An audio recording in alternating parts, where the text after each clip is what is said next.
sendiri. PMH terdapat karena adanya pembuktian dari si penggugat terhadap adanya semua unsur-unsur kesalahan kepada si tergugat PMH. PMH dapat ditafsirkan dalam beberapa hal, yang mana bukan saja sebatas melanggar undang-undang. Adapun yaitu, yang pertama ada perbuatan yang bertentangan dengan hak orang lain. Yang kedua, perbuatan yang bertentangan dengan kewajiban hukumnya sendiri. Yang ketiga, perbuatan yang bertentangan dengan kesusilaan.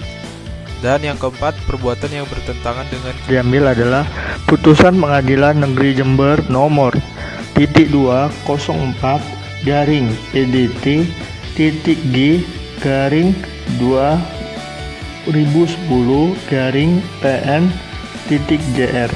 Dalam putusan tersebut diketahui bahwa pihak penggugat merasa dirugikan akibat tower yang dimiliki tergugat roboh saat hujan disertai angin kencang. Perlu diketahui bahwa tower tersebut juga dipergunakan untuk menyangga beban antena milik pihak lain serta perlengkapannya. Hal ini menyebabkan beban yang disangga oleh tower menjadi lebih berat dan melebihi kapasitasnya, sehingga kemudian mengakibatkan tower tersebut miring ke arah barat. Hakim dalam putusannya menyatakan robohnya tower adalah akibat dari kelalaian para tergugat dalam melakukan perawatan terhadap tower tersebut. Untuk itu, tergugat dinyatakan melakukan PMH dan dihukum untuk membayar kerugian material dan imaterial yang menimpa penggugat. Setelah itu terkait dengan Wan Prestasi secara ringkas dapat dinyatakan bahwa merupakan ingkar janji atau tidak dapat menepati janji, sehingga dapat dinyatakan secara luas Wan Prestasi adalah adanya pihak yang melakukan perjanjian antara kreditur dan debitur, akan tetapi salah satu pihak tidak dapat menepati janji tersebut.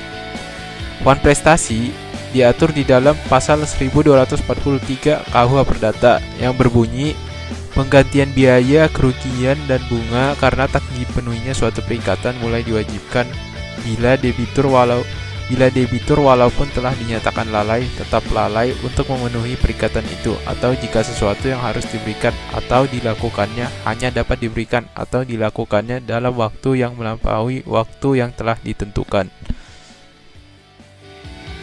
Contoh kasus Wan Prestasi yaitu adanya putusan Pengadilan Negeri Denpasar nomor 522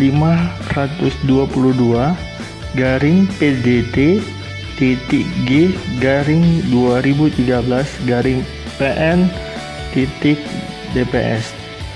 Dalam perjanjian ganti rugi antara tergugat berinisial IB dan penggugat AN, di mana keduanya sepakat melakukan perjanjian sewa menyewa apartemen, tetapi IB melanggar perjanjian tersebut dengan membongkar apartemen yang telah disewa AN tanpa konfirmasi terlebih dahulu. Setelah itu, IB mencoba menawarkan ganti rugi terhadap apartemen AN yang akan dibongkar dan mereka sepakat untuk membuat perjanjian ganti rugi. Namun lagi-lagi IB tidak menepati janjinya untuk membayar ganti rugi yang telah disepakati, sehingga perjanjian ganti rugi pun dibatalkan dan kembali menggunakan perjanjian sebelumnya, yaitu perjanjian sewa menyewa apartemen. Hakim dalam keputusannya menyatakan bahwa mengabulkan gugatan para penggugat. Untuk sebagian, menyatakan hukum tergugat telah melakukan Wan Prestasi, menghukum tergugat untuk membayar ganti rugi kepada para tergugat, menyatakan bahwa surat perjanjian ganti rugi antara para penggugat dan tergugat sah dan mempunyai kekuatan hukum mengikat, menghukum tergugat untuk membayar ongkos yang timbul dalam perkara ini, menolak gugatan para penggugat selain dan selebihnya. Putusan hakim yang menghukum tergugat untuk membayar ganti rugi akibat Wan Prestasi dari perjanjian ganti rugi antara pihak penggugat dengan pihak tergugat tersebut sesuai dengan pasal 1238, pasal 1243, pasal 1244 KUH Perdata.